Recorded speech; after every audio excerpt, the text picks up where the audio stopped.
하나님의 말씀을 보아도 나에게 부담 주는 성경 구절을 피합니다. 여러분, 성경을 읽다 보면 가끔 와, 정말 우리가 이렇게 살 수 있을까?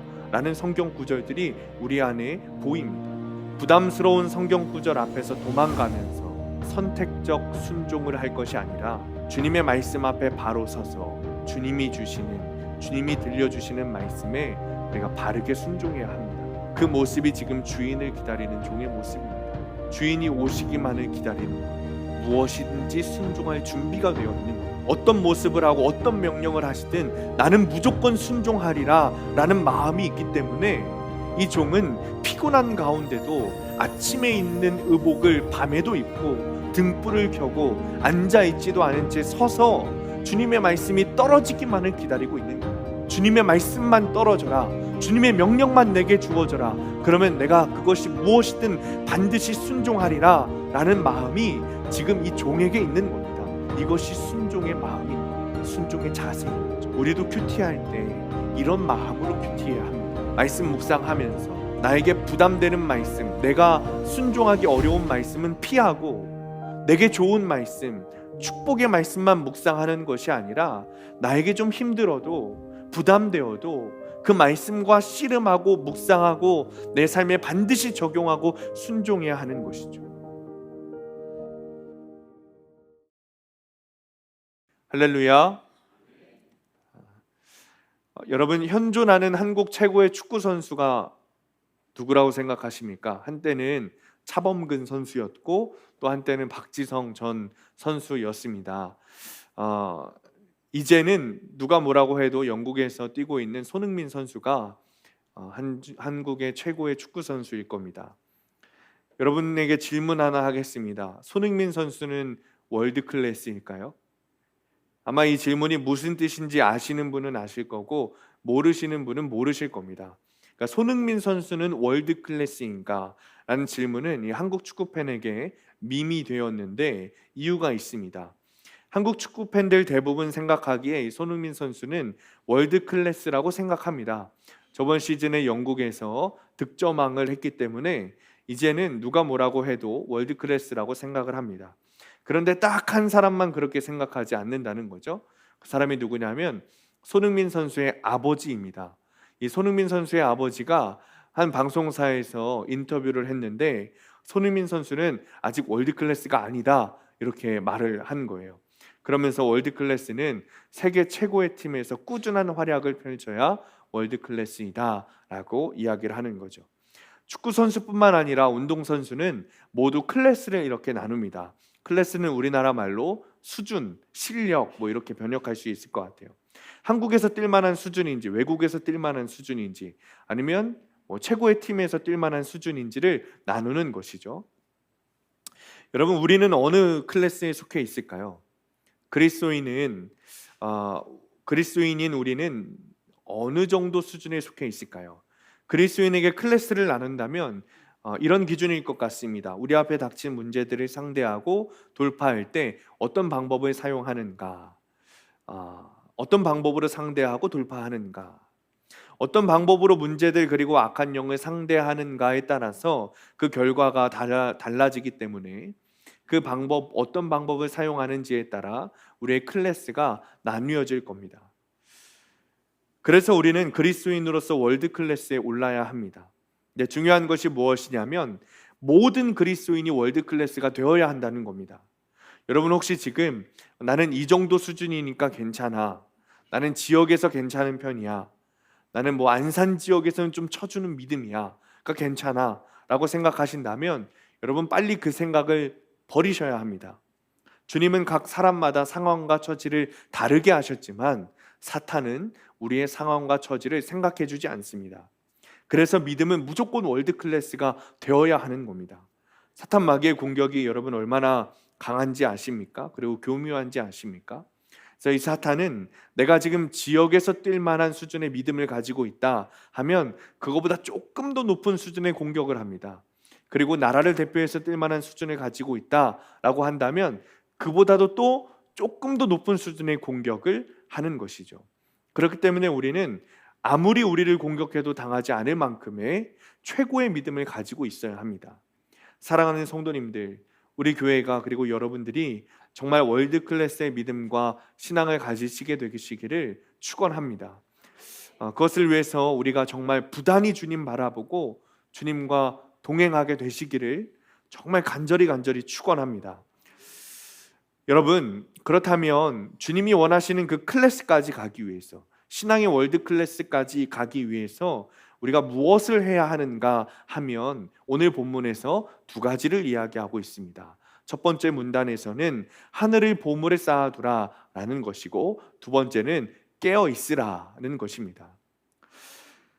저는 오늘 본문의 말씀을 묵상하면서 이 두 가지 문단에서 32절부터 34절까지 그리고 35절부터 40절까지의 문단을 보면서 주님께서 동일하게 하시고 싶으신 말씀을 찾았는데, 그 말씀이 뭐냐면 순종입니다.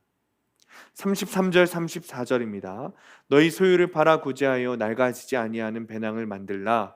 곧 하늘에 둔 바 다함이 없는 보물이니 거기는 도둑도 가까이 하는 일이 없고 좀도 먹는 일이 없느니라.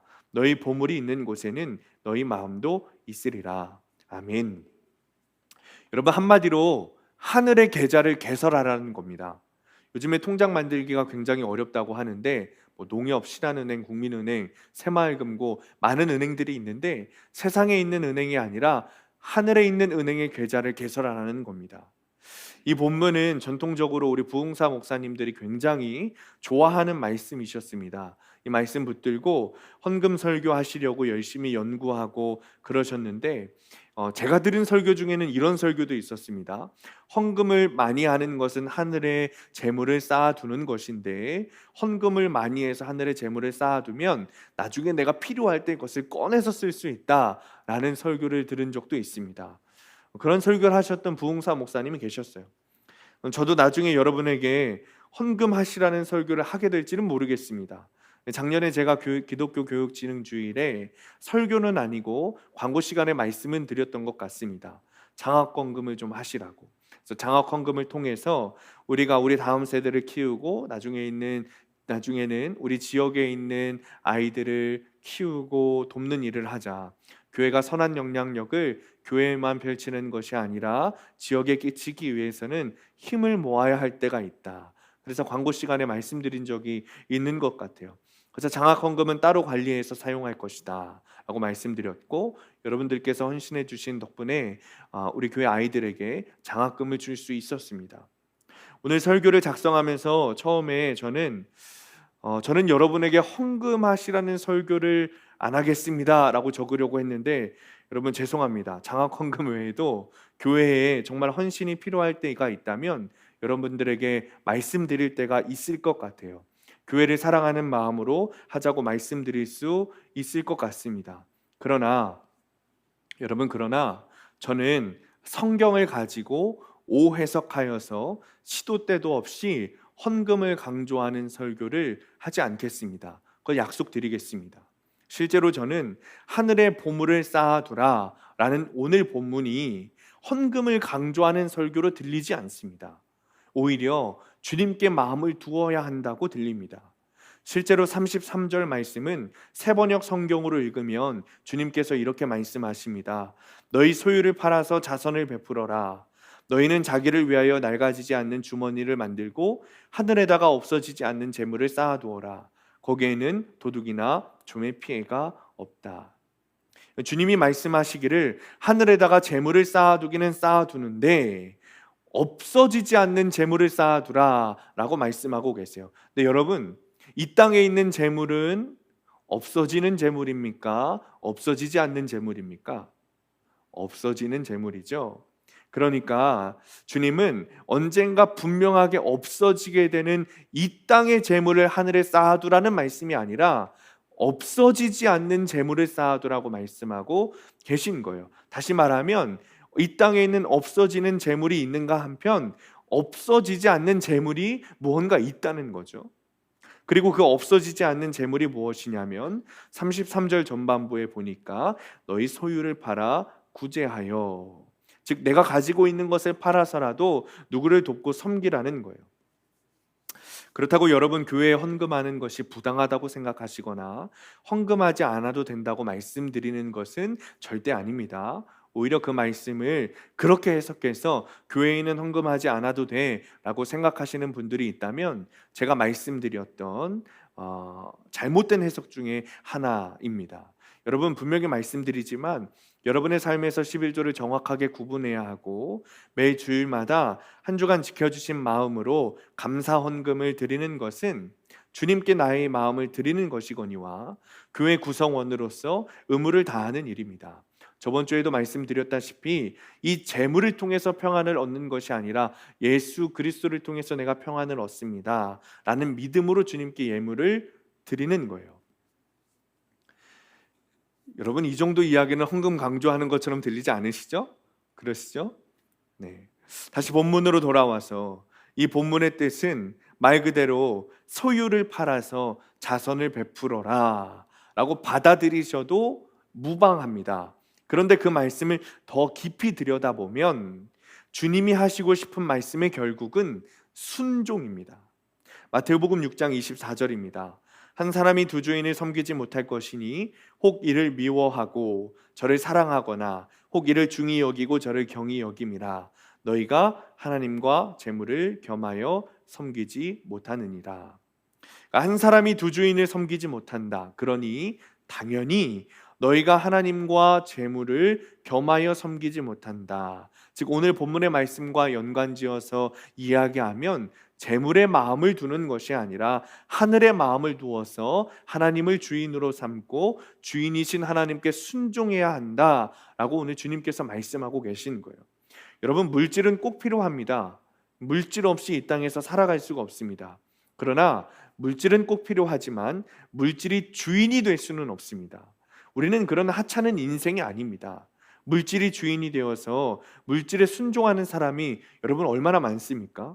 물질의 노예가 되어서 재물을 위해서라면 무슨 일이든 하는 사람이 얼마나 많이 있습니까? 그것을 물질에 순종한다고 하는 것입니다. 교회 안에서도 돈이 많은 사람을 보면 너무나도 쉽게 하나님의 복을 받았다고 생각합니다. 그러나 정말 그렇습니까? 하나님을 믿으면 가치관이 변화되고 가치관이 변화되면 세상을 쫓지 않는 것인데 왜 도대체 물질에 대해서만큼은 계속해서 이 교회에서도 세상의 가치관을 따르는지 모르겠습니다. 여러분 정말 부자가 되면 하나님께 복을 받은 것입니까? 오히려 우리는 하나님께서 물질을 많이 주셨다면 그것이 숙제라고 여겨져야 합니다. 하나님 앞에서 제대로 해결해야 할 많은 숙제를 받은 것인데 그저 부러워만 합니다. 어느 목사님의 책을 보니까 이런 말이 쓰여져 있었어요. 그리스도인 중에 사업 잘 되게 해달라고 기도하는 사람은 있지만 사업이 너무 잘 되는데 어떻게 하냐고 기도해달라고 부탁하는 사람은 없다라는 거예요. 대부분의 성도들이 돈이 많으면 위험해질 수 있다는 사실을 걱정하지 않습니다. 그 사실을 간과하고 있습니다. 그런데 우리에게는 이런 걱정이 분명히 필요합니다. 물질이 많아질수록 여러분 하나님께 순종하기 어렵습니다. 하나님이 주인이 되셔서 내 삶이 오직 하나님을 바라보고 하나님께 순종해야 하는데 물질이 많아지면 그러기 어렵다는 겁니다. 여러분 맘몬이라는 신이 재물의 신이라는 것은 알고 계시죠? 왜 이 땅에 수많은 나라와 수많은 우상들이 많은데 그 중에 빠지지 않고 등장하는 신이 재물의 신 맘몬일까요? 이름만 바뀔 뿐이지 재물이라는 뜻을 가진 우상은 어느 나라에서나 있습니다. 그만큼 많은 사람들이 하나님이 주인이 되시는 것이 아니라 하나님께 순종하는 것이 아니라 재물이 주인이 되어 재물에 순종하기 때문에 그런 것 아니겠습니까? 그래서 주님께서 순종에 대해 말씀하시면서 첫 번째로 재물을 등장시키시는 겁니다. 이 재물을 해결해야 우리가 주님께 순종할 수 있다는 거죠. 여러분 그렇다면 주님을 주인으로 모시는 사람은, 주님이 내 안에 계시다고 고백하는 사람은 다 순종하는 사람일까요? 혹시 여러분 경기연회 가보셨습니까? 그전에는 중부연회였는데 연회에서 열리는 목사 안수식에 참여해 보신 분들이 덜어 있으실 거예요. 그때 보면 정말 감격스러움이 있습니다. 받는 사람뿐만 아니라 다른 전도사님들이 목사 안수 받는 걸 보면 그들이 정말 경건하게, 그리고 경이로운 마음으로, 그리고 헌신하겠다는 그 마음으로 목사 안수를 받는 장면을 보면 감격스러움이 있습니다. 그런데 언젠가 목사 안수식을 보면서 제가 좀 엉뚱한 생각을 한 적이 있습니다. 과연 하나님께서도 기뻐하실까라는 생각이었어요. 말은 헌신했다고 하는데 말과 행동, 그리고 사역은 주님의 뜻에 순종하지 않는 사역이라면 주님께서 이 헌신을 기뻐하시지만은 않겠다라는 마음이었어요. 그래서 제 마음에 든 것이 무엇이냐면, 헌신보다 순종이 더 중요한 것이구나 라는 것을 깨달았습니다. 한국교회 대부흥 이야기를 할 때마다 우리는 언제나 1907년 평양 대부흥을 이야기합니다.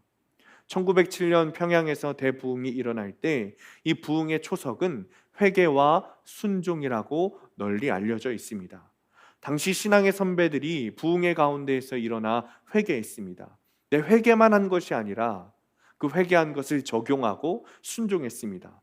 집회 중에 자신의 죄를 깨달으면 하나님 앞에서 회개하고 집회 후에는 자신이 잘못했던 사람에게 찾아가서 용서를 구했습니다. 갚지 않았던 돈을 갚았습니다. 손해를 끼친 것이 있다면, 떼먹은 것이 있다면 가서 돌려주었습니다. 그러자 마을이 뒤집어졌습니다. 회개를 넘어서 순종이 되었고, 순종이 넘어서 부흥이 일어났습니다. 그렇다면 순종하는 자의 모습은 어떠해야 할까요? 35절, 36절 말씀입니다. 우리 함께 읽겠습니다. 35절, 36절 시작. 허리에 띠를 띠고 등불을 켜고 서 있으라. 너희는 마치 그 주인이 혼인집에서 돌아와 문을 두드리면 곧 열어주려고 기다리는 사람과 같이 되라. 아멘. 여러분, 주인을 기다리는 종의 모습입니다. 그렇죠? 지금 이 사람이 어떻게 하고 있습니까? 허리에 띠를 띠고 있어요. 허리띠를 단단히 조이는 거예요. 그리고 등불을 켜고 서 있습니다. 여러분, 그런데 주인이 무엇을 하러 갔죠? 혼인잔치에 갔습니다. 이스라엘 당시의 혼인잔치는 5일에서 일주일 정도 열렸습니다. 그러니까 지금 이 주인이 언제 올지 모르는 상황입니다. 여러분, 이 사실이 굉장히 중요합니다.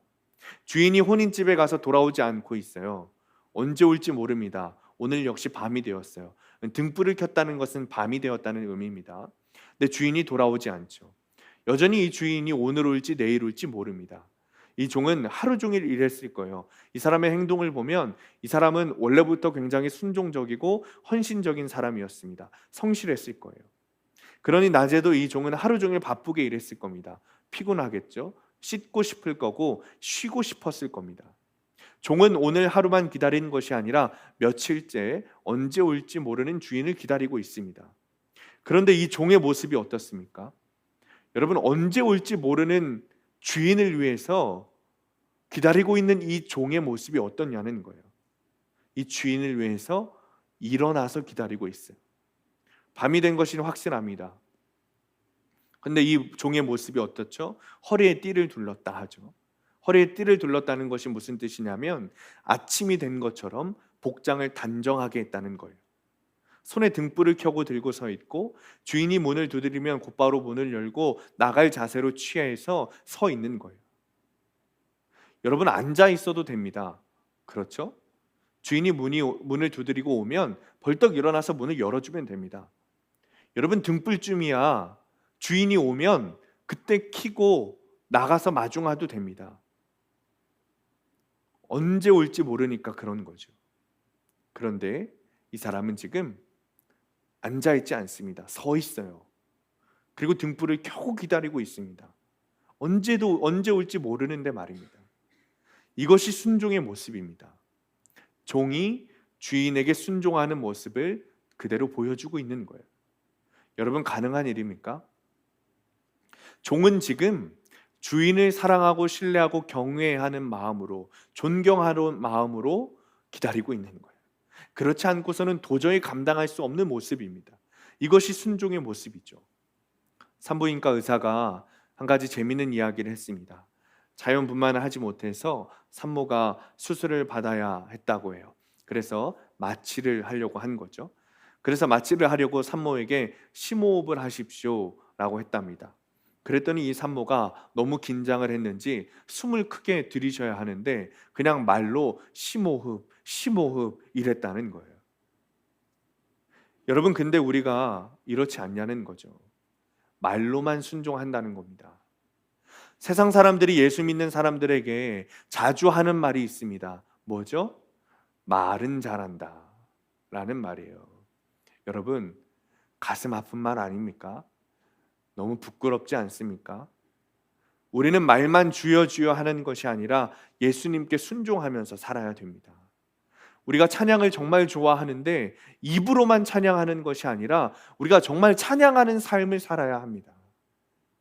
우리는 내가 힘들면 하나님의 뜻이 아니라는 생각이 들 때가 있습니다. 우리는 나에게 순조로운 뜻이 있으면 하나님의 길이라고 생각하고 그렇지 않으면 하나님의 길이 아니라고 생각합니다. 그래서 순종하지 않아요. 내가 내키면 순종하고 내키지 않으면 순종하지 않습니다.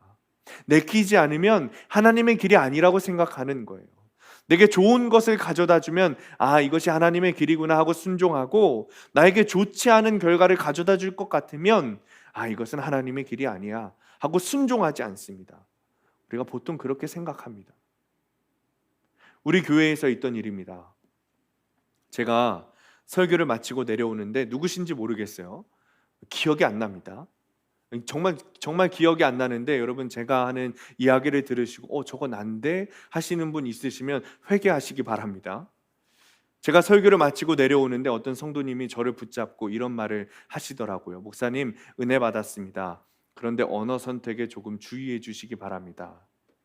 제가 설교하면서 하나님께서 축복을 주십니다 라는 말을 했습니다.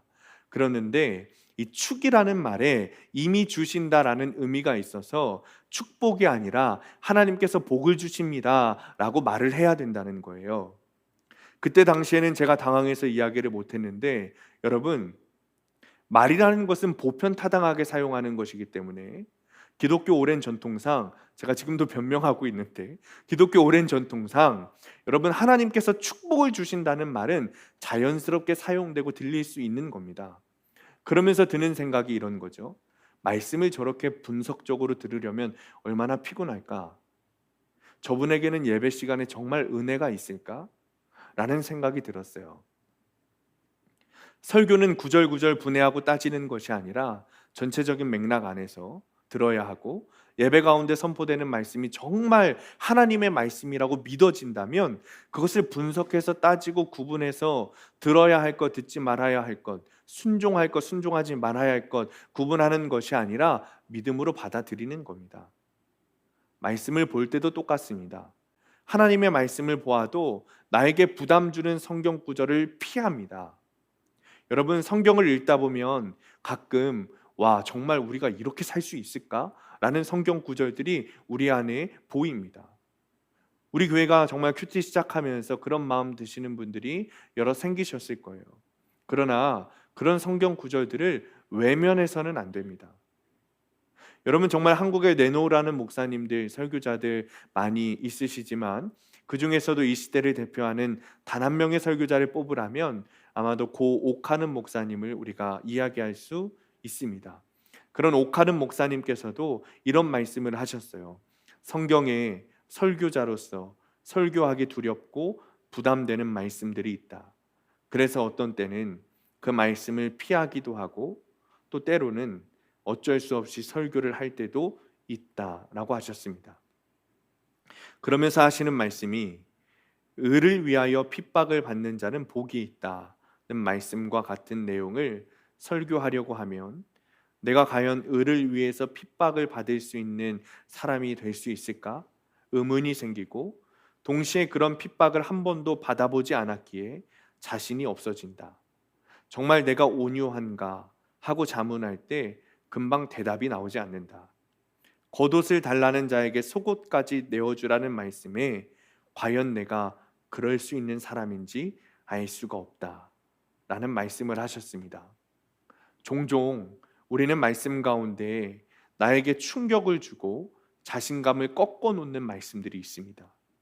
그럼에도 목사라는 위치는 하나님의 말씀을 바르게 전달해야 하는 위치에 있기 때문에 정말 부담스럽고 지키지 못할 말씀도 결국에는 전해야 하는 하나님의 엄숙한 명령이 주어져 있기 때문에 말씀을 보고 말씀을 통과하고 순종하여서 전하여야 한다는 거죠. 그런데 이런 명령은 여러분 목사에게만 주어진 것이 아닙니다.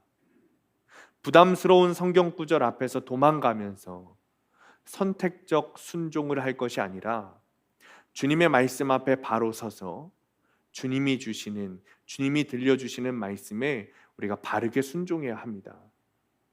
그 모습이 지금 주인을 기다리는 종의 모습입니다. 주인이 오시기만을 기다리는 거예요. 무엇이든지 순종할 준비가 되어 있는 겁니다. 어떤 모습을 하고 어떤 명령을 하시든 나는 무조건 순종하리라 라는 마음이 있기 때문에 이 종은 피곤한 가운데도 아침에 입는 의복을 밤에도 입고 등불을 켜고 앉아있지도 않은 채 서서 주님의 말씀이 떨어지기만을 기다리고 있는 겁니다. 주님의 말씀만 떨어져라, 주님의 명령만 내게 주어져라, 그러면 내가 그것이 무엇이든 반드시 순종하리라 라는 마음이 지금 이 종에게 있는 겁니다. 이것이 순종의 마음인 거예요. 순종의 자세인 거죠. 우리도 큐티할 때 이런 마음으로 큐티해야 합니다.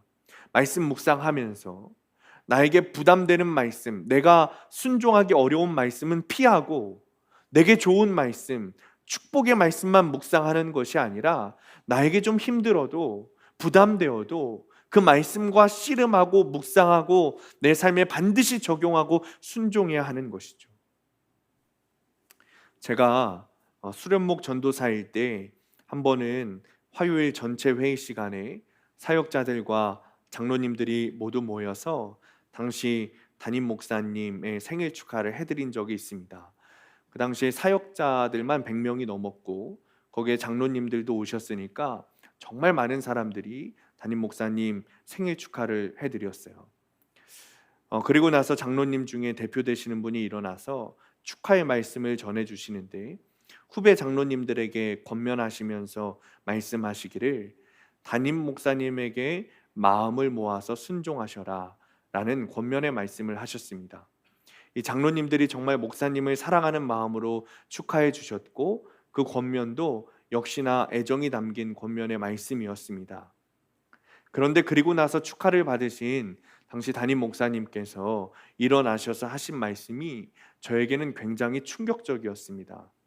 이런 말씀을 하셨어요.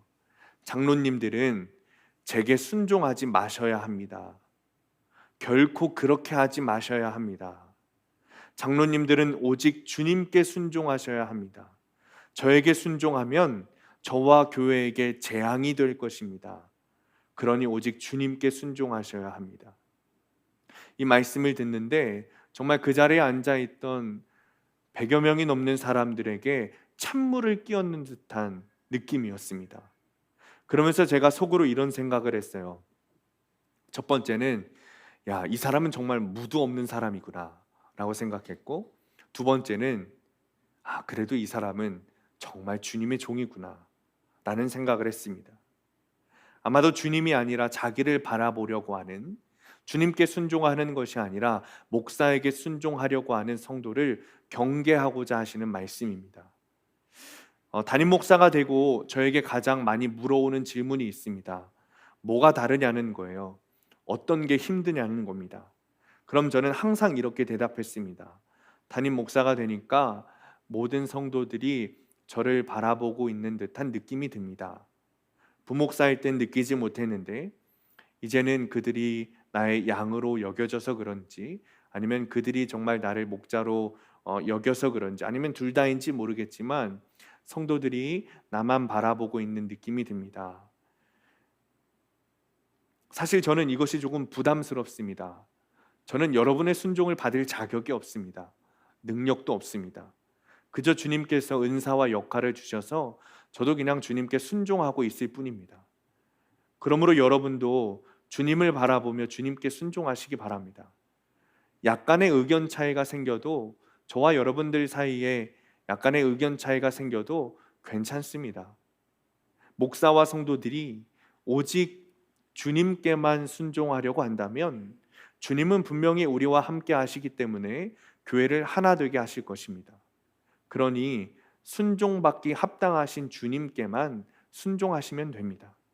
그러면 주님께서 우리에게 놀라운 복을 주실 것입니다.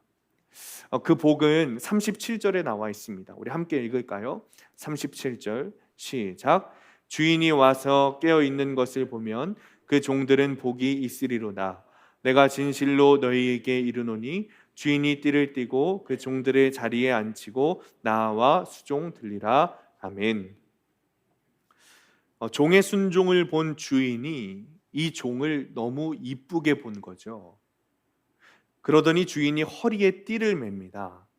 그리고 종들을 식탁에 앉히고는 주인이 종들의 시중을 드는 거죠. 여러분, 누구의 모습으로 보이십니까? 하늘 왕께서 이 땅에 내려오시면서 섬김을 받으려 온 것이 아니라 도리어 섬기러 왔노라 하셨던 예수 그리스도의 모습입니다. 본문 첫 번째 구절인 32절에도 동일하게 말씀하고 있습니다. 적은 무리여 무서워 말라. 너희 아버지께서 그 나라를 너희에게 주시기를 기뻐하시느니라. 아멘. 여러분, 놀라운 말씀입니다. 왕이 자녀에게 말하기를 그 나라를 다 주겠다 말씀하세요. 왕이 나라를 준다는 게 무슨 의미인 거죠? 다 준다는 거예요. 모든 것을 준다는 겁니다. 주님께서 순종하는 우리에게 당신의 나라를 주겠다 말씀하십니다. 그래서 예수 그리스도를 우리에게 주신 겁니다. 그 순종의 대답이 예수 그리스도이십니다. 그런데 우리가 성경의 순서를 잘 보아야 합니다. 32절 말씀을 하신 후에, 그러니까 그 나라 예수 그리스도를 주신다고 말씀하신 후에 순종하라고 말씀하세요. 무슨 말이냐면 순종이 먼저고 순종해야 그 나라를 주신다고 말씀하시는 게 아니라 그 나라를 주신다고 먼저 말씀하신 다음에 우리의 순종을 요구하고 계신 거예요. 즉 우리 주님은, 우리 하나님은 아들 예수 그리스도를 먼저 주시고 시작하십니다. 그러니 여러분, 이 순종이 얼마나 기쁜 겁니까? 주인을 사랑하여 섬기고 순종하는 종은 여러분 정말 행복한 사람입니다. 이 주인은 종인 우리를 당신의 자리에 앉히시고 우리를 섬겨주시는 분입니다. 그러니 얼마나 행복한 사람입니까? 그래서 37절 38절에 보면 복이 있으리로다 말하는 거예요. 사실 이런 종에게는 야 깨어 있어라, 순종해라 말할 필요가 없습니다. 깨어 있으라고 말해서 깨어 있는 것 아닙니다. 어느 종이 깨어 있으라는 명령에 하루 종일 일하고 피곤한 몸 가운데 쉬지도 않고 옷을 단정히 하고 등불 켜고 심지어 앉아있지도 않고 서서 언제 올지 모르는 주인을 기다리겠습니까? 그럴 수 없습니다. 이미 아들을 주고 시작하신 그 주인을 사랑하고 경외하고 존경하는 마음 때문에 그 종이 그렇게 스스로 할 수 있는 겁니다. 순종하게 하는 거죠. 여러분, 누가 깨어 있으라고 해서 깨어 있습니까? 그렇지 않아요. 오히려 깨어 있지 마, 순종하지 마라고 해도 순종하는 겁니다. 왜 그렇죠? 우리 주인이신 주님이 너무 좋은 거예요. 예수 그리스도를 주신 하나님께 너무 감사한 거예요. 주님을 사랑하는 마음이 막 피어오르는 거예요. 주님의 모습이 너무 경이로운 겁니다. 그러니 순종할 수밖에 없는 겁니다. 여러분, 이 길을 함께 걸었으면 좋겠습니다. 주님 말씀하시면 내가 갑니다. 주님 말씀하시기를 기다리고 있습니다. 주님의 말씀에 순종하기 위해 주님 제가 지금 앉아있지도 않고 서서 기다리고 있어요. 사랑하는 주님 말씀해 주세요. 순종하겠습니다. 여러분 이 마음 품고 함께 신앙의 길을 걸었으면 좋겠습니다. 한 주간도 주님을 사랑하는 마음으로 순종하시기 바랍니다. 주어진 말씀을 거르고 판단하는 것이 아니라 내게 주신 말씀이라고 믿으며 그 말씀대로 순종하는 여러분들 되시기를, 그래서 예수 그리스도를 품고 살아가는 축복이 있으시기를 간절히 축원합니다.